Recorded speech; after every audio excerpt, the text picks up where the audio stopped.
I was just thinking about my many times like standing in front of those very vessels in the Heraklion Museum and how truly mesmerizing they are. I'm wanting to draw a thread with some of your other research work around ecstatic cults and just the experience of ecstatic altered states because when I look at those vessels and the patterns on them, the hypnotic quality of them puts me very much in mind of altered states of consciousness. And I'm just wondering, is that I'm sure this is a thread in this course and a thread that are you drawing it also to like, is there a little nod to later work that or previous in time for you, but later in history work around Dionysus and altered states and like that ecstatic state? Yeah, it's just very present. The art is psychedelic.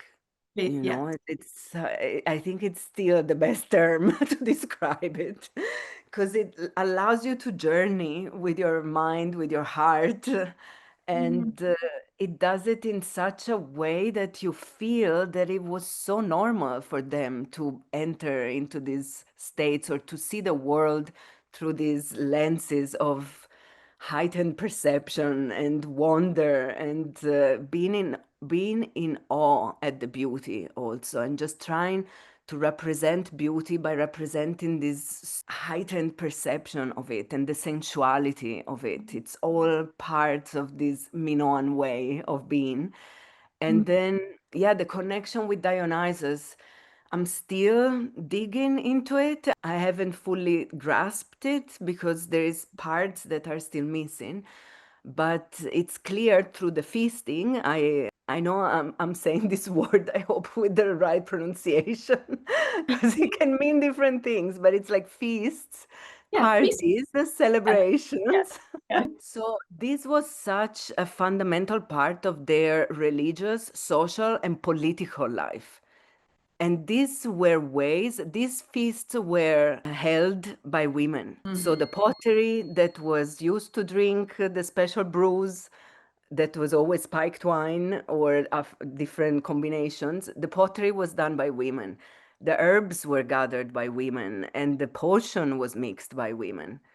And so also the space holding itself. So I see these feasts as ways to train and to increase solidarity versus competition. Because these two different aspects of human interaction, solidarity, cooperation versus competition, is a crucial difference in the kind of power. Because also, if we go back to the name of this webinar, a different kind of power, the power of solidarity and cooperation versus the power of competition. And I see how much in mainstream archaeology essays that I've read a lot, they take competition for granted. Mm. They implies that competition is always the main drive of human actions. Mm. So I see these feasts, these Minoan feasts, as a way to actually practice the opposite of competition.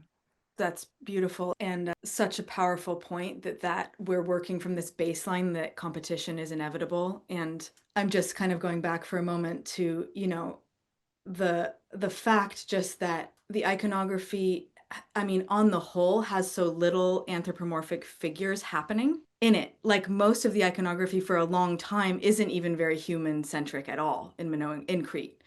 And it's later that you start to see more human figures, and even then they're not really centralized. And when they are there, they're in celebration together. And just imagining also, like, I loved that reminder that all of these beautiful vessels, some of which you were showing us, all the cups painted with those spirals and kind of like psychedelic, symbolism, all of those were being used in ritual feasting, like you're saying. So just setting that scene of all of Yes. those cups being, with special herbal wines or brews of whatever kind being drunk out of them and great big vessels being poured and huge, halls of food and just this sense of the amount of agricultural offerings also happening, like food offerings happening. It's quite sensorially just overwhelming and rich and yeah, offers such a beautiful alternative narrative to conflict and competition as, Mm. social structure, way of working. We know about feasts because after the feasts, they would dig these ceremonial pits,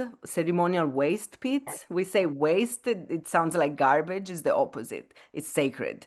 So in these pits, they would bury pottery shards, tools that were used to sacrifice animals, the bones of the animals that were sacrificed for the feasts. And it stayed like a time capsule. And so we know the size of the feasts, we know when they happened. So much information comes from it. There were many thousands of people at some of these events at Knossos, which is astounding. It would be lovely to hear more about the perspective over gender fluid identities in Minoan culture, if there's any track record of that. This is such an interesting topic, and I'm gonna go fully deep into it, probably in the part two. But I still wanted to say that because of this way that the Minoans had to color code genders in iconography, probably coming from Egyptian iconography, so women were lighter skin and men were darker skin. Then we see in Minoan palaces how, for example, there is people color coded as women, but wearing a codpiece like men, and then participating in the bull jumping ceremonies. And then we see people color coded as males, but wearing priestesses clothes. I showed you one example, but there's more. There's actually quite a few. And they were also represented quite a lot playing instruments during ceremonies. So maybe they even had a special role, a religious role. And so there's just hints that there's not this rigidity and this black and white, and you're either one thing or the other, that we see it's so foundational to patriarchy. And the moment a man wears some nail polish, oh my God, what is he doing? So there is a feeling that there was not this rigid division. And yeah, exciting. Actually, it's one of the things that really I felt it needed to be said, and it needed to be researched also in the post-Gimbutas phase. A follow-up question to this is, how do we know that color coded is for gender difference and not just that there are people of different skin colors? Well, as I said, because of the Egyptian reference. So, they were not completely isolated in the middle of the ocean. They still had relations and they were traders. So they were in contact with all of these other cultures. And there is then one example of probably an African person. It's from the House of Frescoes, which is a place just outside the Palace of Knossos. And you see these two men running. And one of them is really dark, not just this brown that we have seen, but like black. And also the hair, you can see that probably is someone from somewhere in Africa. And so Evans called this representation the captain of the blacks, and we see also the colonial and racist undertones. But probably I also found some interpretations that point to the fact that people of different origin were going to Crete, and Crete was a sort of like sanctuary place because there was not this hierarchical, violent kind of society. And so also when we say Minoans, it sounds like it's one culture and very uniform, but actually a main characteristic was that the different settlements all over the island retained a certain regional identity.